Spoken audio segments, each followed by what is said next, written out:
Dans quel pays en Europe vivre avec une femme asiatique?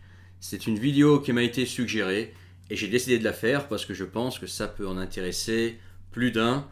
Les hommes qui envisagent de faire leur vie avec une femme asiatique, qui envisagent d'avoir un couple longue durée, se marier, avoir des enfants avec une femme asiatique, parce qu'ils trouvent les femmes asiatiques plus attirantes, peut-être physiquement, peut-être au niveau de la mentalité. Alors bien évidemment, l'Asie c'est grand, les mentalités et même les physiques vont être différents dans chaque pays, du moins quand les pays sont éloignés en général on constate quand même une différence de physique, même si ceux qui n'ont pas mis de pied en Asie ou pas trop voyagé en Asie ont tendance à considérer que toutes les Asiatiques se ressemblent, en fait non, il y a quand même des différences.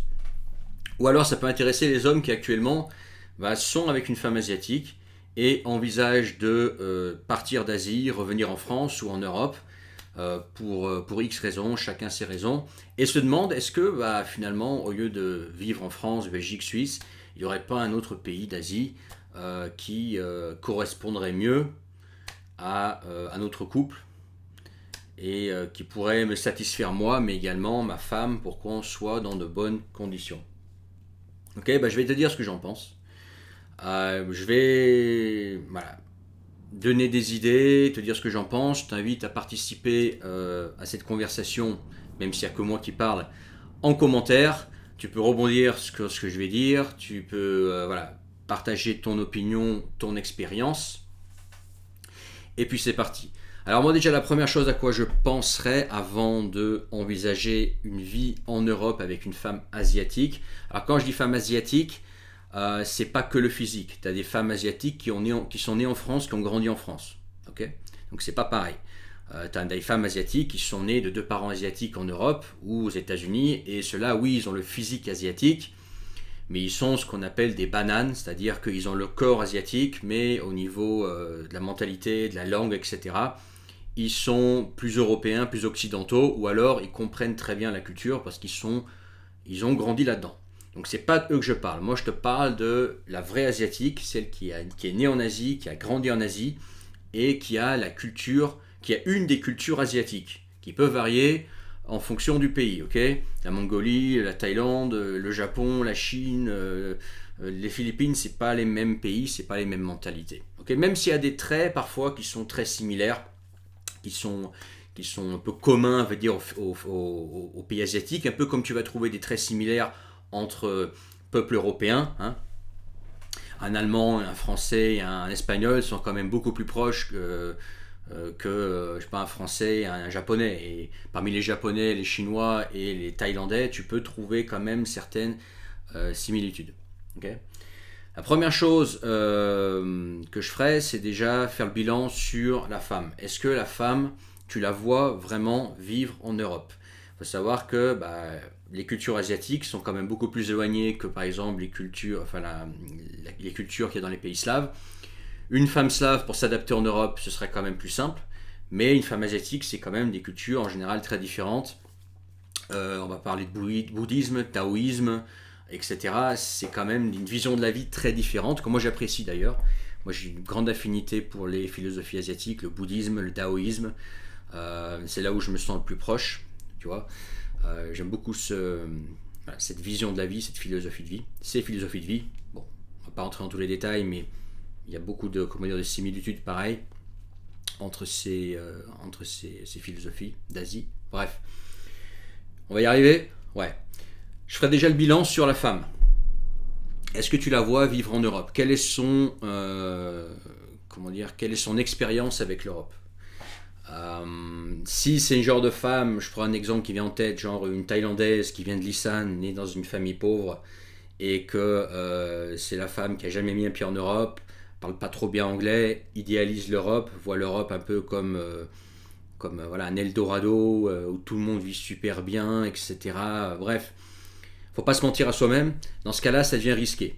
Parce que le décalage entre ce que la femme a comme image de l'Europe et la réalité peut être très différente. Okay, en Europe, il y a des choses qui sont bien, okay, voire parfois des choses qui sont mieux qu'en Asie, mais faut pas non plus faut pas non plus idéaliser, il faut pas se mentir à soi-même. Quel est le décalage entre la mentalité de ta femme et et là d'où elle vient et là où tu veux l'amener. Si le décalage est très grand, le risque augmente. C'est pas impossible, mais le risque augmente. Quel est son niveau d'anglais déjà et quel est son niveau dans la langue du pays dans laquelle où tu veux l'amener.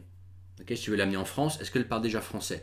Si elle ne parle pas français, c'est quelque chose dont il faut tenir compte. Le facteur risque augmente. Bien évidemment, elle peut apprendre le français, mais il y a de grandes chances que si elle galère déjà à parler anglais, elle galérera encore plus à parler français. Par contre, si elle parle déjà un bon français, un bon en anglais, l'anglais, mine de rien, étant une langue plutôt proche du français, ça va l'aider pour apprendre le français. Et elle a déjà obtenu un niveau assez élevé dans une langue européenne. Donc le français derrière va suivre plus facilement. Alors ça peut être le français, ça peut être l'espagnol, ça peut être l'Italie, en fonction du pays que tu choisiras, on reviendra dessus après en vidéo. Mais c'est déjà un facteur dont il faut tenir compte. Est-ce que tu la vois, ta femme, s'adapter à l'Europe ou pas? Il ne faut pas se mentir à soi-même. Okay, faut être brutalement honnête avec ça. Bien évidemment, si c'est une femme qui a grandi dans une famille assez aisée, qu'elle a été par exemple à l'école américaine, qu'elle a beaucoup voyagé en Europe, qu'elle parle très bien anglais, peut-être qu'elle parle déjà français, italien, qu'elle a beaucoup voyagé, il y a des chances qu'elle puisse s'adapter plus facilement. Parce qu'elle a déjà été en contact avec l'Occident, avec l'Europe. Donc elle sera elle vivra moins de chocs culturels. Bien évidemment, il sera là parce que vivre dans un pays, c'est pas y voyager, mais les chances de réussite sont plus grandes. Donc je pense pour qu'une femme asiatique puisse s'adapter à un pays européen, déjà il faut que elle y soit prête, qu'elle ait déjà de l'expérience avec l'Occident, que ce soit de l'éducation, que ce soit ses parents qui sont aisés, qui sont très interconnectés, qui sont très internationales, etc. Soit c'est des voyages qu'elle a fait, soit c'est une école étrangère, soit elle a fait des séjours en Europe, etc. Si c'est le cas, ce sera déjà beaucoup moins risqué. Okay, ça, c'est la première chose que je vois. Ensuite, où est-ce que tu peux gagner de l'argent et comment tu gagnes de l'argent? Voilà, une femme asiatique, notamment au départ, le temps qu'elle s'adapte, il va se passer du temps, et peut-être passer quelques années. Donc elle ne va pas débarquer en France, parler français comme ça ou une autre langue européenne en 6 mois et se mettre à bosser. Tu vois, probablement, allez, pour compter large, les 5 premières années au moins, celui qui va la nourrir, entre guillemets, c'est toi. Donc déjà, est-ce que tu peux assumer ça? Est-ce que tu as les conditions pour assumer ça? Pour assumer une femme asiatique, le temps qu'elle s'intègre. Okay, autre chose, dans les cultures asiatiques, en général, là on n'est pas une généralité, c'est quand même l'homme le pourvoyeur, comme en Russie par exemple ou en Ukraine. C'est à l'homme de proposer des conditions bonnes pour la femme. Okay, et ça, est-ce que tu es prêt à faire ça en Europe? En Europe, ça peut être potentiellement plus cher en fonction de là d'où vient ta femme. Si c'est un pays pauvre d'Asie, sache que les frais peuvent potentiellement doubler. Est-ce que c'est quelque chose que tu dois faire ou pas? Et surtout, comment tu gagnes de l'argent? Où est-ce que tu gagnes de l'argent? Si par exemple, toi, tu es bloqué, entre guillemets, quelque part pour gagner ton argent, forcément, le choix, il va être vite fait. Ça va être là où tu gagnes ton argent. Par contre, si toi, tu gagnes ta vie sur Internet, où tu travailles à distance, où tu es commercial, export, et que tu peux travailler à distance, là, ou je sais pas... ingénieur informatique, tu peux travailler depuis chez toi, okay, que tu travailles depuis chez toi déjà en Asie, dans ce cas-là, c'est beaucoup plus simple. Par exemple, tu peux aller vivre dans un autre pays européen, tu n'as pas à t'en faire en ce qui concerne gagner de l'argent dans ce pays-là. Gagner de l'argent dans un nouveau pays dont tu ne parles pas la langue, dont tu n'as aucune relation, tu ne connais pas la culture, tu ne maîtrises pas le marché de l'emploi, etc., où les salaires peuvent être plus bas, c'est du stress en plus. C'est un truc en plus dont il faut tenir compte, en plus de la réussite de ton couple européen-asiatique. Okay, donc, je dirais au départ, va là où tu gagnes de l'argent. Ou va là à partir d'où tu peux gagner de l'argent. Par exemple, si tu peux gagner de l'argent à distance, aller au Portugal, en Espagne, en Italie ou en Grèce, là où il fait bien chaud, ça se fait parce que tu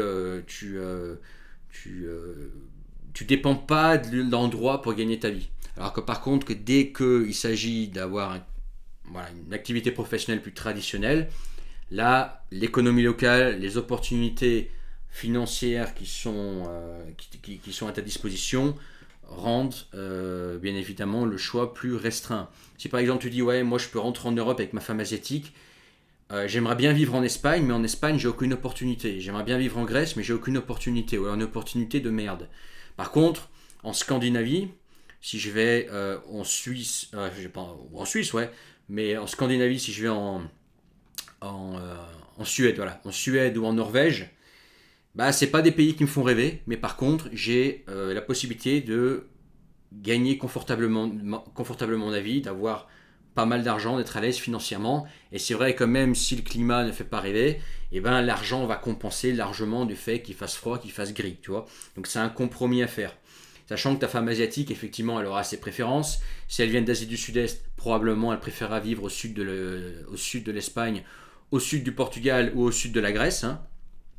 Si elle vient de Thaïlande, d'Indonésie, que tu l'amènes en Scandinavie, le choc culturel mais aussi climatique va être violent. Okay, mais il y a des réalités économiques qu'on peut pas nier. Tout le monde n'a pas le luxe de choisir le pays qu'il veut quand il veut. Okay, donc ça aussi c'est un truc qui pèse dans la balance.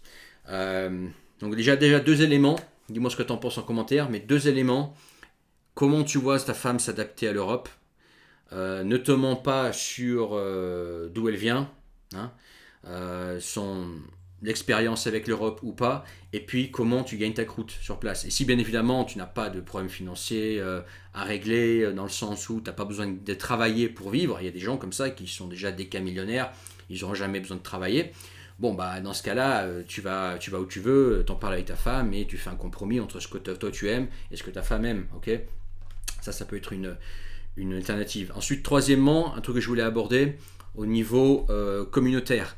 Il y a des pays qui auront plus ou moins des communautés nombreuses de nationaux du pays d'où vient ta femme. Par exemple, si ta femme est chinoise, bah, l'Italie, par exemple, d'expérience, c'est un pays dont j'ai vu pas mal de Chinois. Voilà. L'autre jour, j'étais au nord de l'Espagne. Bah, il semblerait qu'il y avait pas mal de Coréens, par exemple. Toi, ça peut être quelque chose qui pèse dans la balance. En Norvège, en Suède, apparemment, il y a pas mal de femmes des Philippines. Bon, est-ce que tu veux que ta femme puisse communiquer avec des femmes venant de son pays dans le pays dans lequel tu t'installes? Ça peut être bien au début pour elle se rassurer, avoir des contacts, etc. Peut-être se faire aider aussi. Si par exemple, je sais pas, ta femme est coréenne, si elle débarque quelque part, qu'il y a déjà des Coréens, qu'elle peut demander aux Coréens comment ça se passe, l'intégration, les conseils aussi pour les papiers, etc. Ça peut la rassurer et ça peut la faire avancer plus vite. Sachant que toi, tu n'es pas un spécialiste en papier pour l'intégrer dans son pays. Des gens de son pays qui ont fait le chemin avant elle, ça peut les aider. Donc voir aussi, est-ce que dans le pays que tu choisis en Europe, il y a déjà une communauté installée, de nationaux comme ta femme. Ok.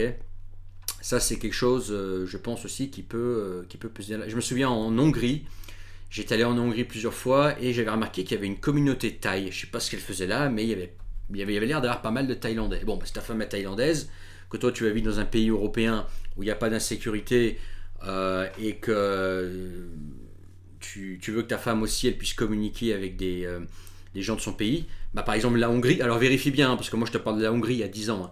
Mais la Hongrie, par exemple, ça peut être une alternative qui coche le plus de cases. Okay, aussi pour le travail. En général, les Asiatiques s'épaulent beaucoup. Entre eux, ils sont très communautaires dans le sens où ils s'entraident, par exemple, pour trouver du travail.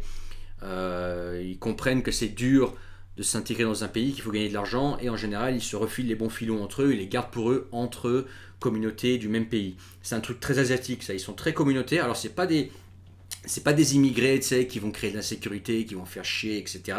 C'est des gens très discrets, en général très travailleurs, mais quand il s'agit de se filer les bons coups, les bons filons, de s'entraider, les Asiatiques sont ultra communautaires et en général, ils gardent les bons plans, les bonnes solutions pour eux-mêmes. Okay, donc ça, c'est un truc typiquement asiatique, qui va varier en fonction des pays asiatiques éventuellement, mais dont tu peux tenir compte. Okay, voilà quelques pistes.